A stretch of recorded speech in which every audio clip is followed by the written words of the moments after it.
Terry, in Canada, we do not pay tax on the capital gain on our house if it's our in principal residence, but Americans living in Canada may have to pay tax when they sell their house. Tell us what's going on here. There is no principal residence exemption entitled for Americans when they sell their home, whether they sell their home in the US or Canada. So the US laws apply to them when they sell their home in Canada. They do get an exemption. The exemption is $250,000. If they're married, they can go ahead and multiply that exemption. So effectively, a married couple who sells their home in Canada would be entitled to a $500,000 exemption.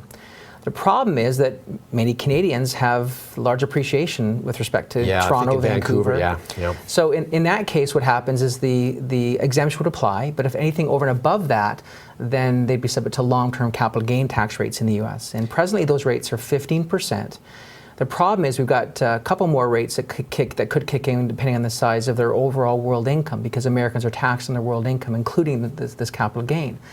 So what happens is, to the extent that they are married filing separately, so let's assume that we have an American married to a non-US citizen, then they get an additional 3.8% surtax, which is known as the Obamacare surtax, that kicks in after their income's over $125,000. If it's a married couple over $250,000, it's 3.8%. Got to ask you, how closely is the IRS policing this? How do they have any idea about how much I'm selling my house for? They don't. It's going to really be on a self-enforcement basis. So if the taxpayer chooses not to disclose that, the IRS will not be aware of it. Now, that's a bit difficult now, given FATCA's passing and the requirement to disclose financial assets on your Form 8938 and the FinCEN form. So to the extent that the IRS were to say, hey, where did all these proceeds come in to the bank account that year, they could maybe dig, but really it's self-enforcement. Okay, thanks, Terry. You're welcome.